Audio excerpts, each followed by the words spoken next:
आजच्या व्हिडिओमध्ये मी तुम्हाला सांगणार आहे बाही कशा पद्धतीने कट करायची ते। तुम्ही इथं पहा 4 फोल्ड करून कपडा घेतलेला आहे अस्तरचा।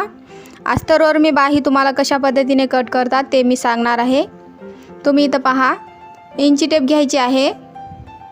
इंची टेप सरळ पकडायची आहे। बाहीची जी उंची आहे 5.5 आहे। इथं तुम्ही पहा लक्षपूर्वक बाहीची जी उंची आहे 5.5 आहे, तर मी तर 6 वर मार्किंग करून घेतलेले आहे, कारण अर्धा इंच शिलाई मार्जिनसाठी लागणार आहे। खालच्या साईडने पण अर्धा इंच घ्यायचा आहे, वरच्या साईडने पण अर्धा इंच घ्यायचा आहे। बाहीची जी उंची आहे 5.5 आहे। जे आपण मार्किंग करून घेतलेलं आहे ते आपण सरळ रेष ओढून घेऊया पट्टीने। अशा पद्धतीने अर्धा इंच शिलाई मार्जिनसाठी घ्यायचा आहे। अशा पद्धतीने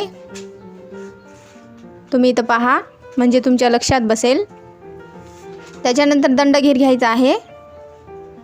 दंडघेर आहे 5 वर इथं मार्किंग करून घ्यायचं आहे।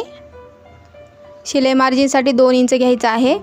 अशा पद्धतीने बाहीला आकार देण्यासाठी खालच्या साईडने 2.5 वर मार्किंग करायची आहे। तुम्ही इथं लक्षपूर्वक पहा, खालच्या साईडने 2.5 वर मार्किंग करून घ्यायची आहे। त्याच्यानंतर पट्टीने आपण हे सरळ रेष ओढून घेऊयात। अशा पद्धतीने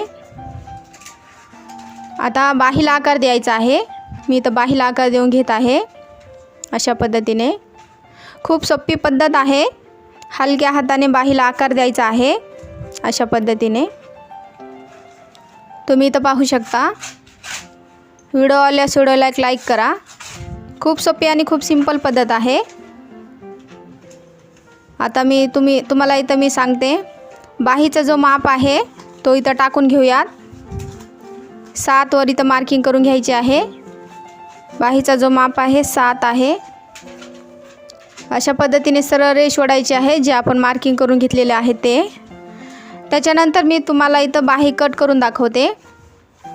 खूप सोपी आणि खूप सिंपल पद्धत आहे। अशा पद्धतीने तुम्ही पण ट्राय करा। आता मी इथं तुम्हाला बाही कट करून दाखवते। तुम्ही इथं पहा बाही कट केलेली आहे। अशा पद्धतीने तुम्ही ट्राय करा। व्हिडिओ आवडल्यास व्हिडिओला एक लाईक करा। खूप सोपी आणि खूप सिंपल पद्धत आहे। अशा पद्धतीने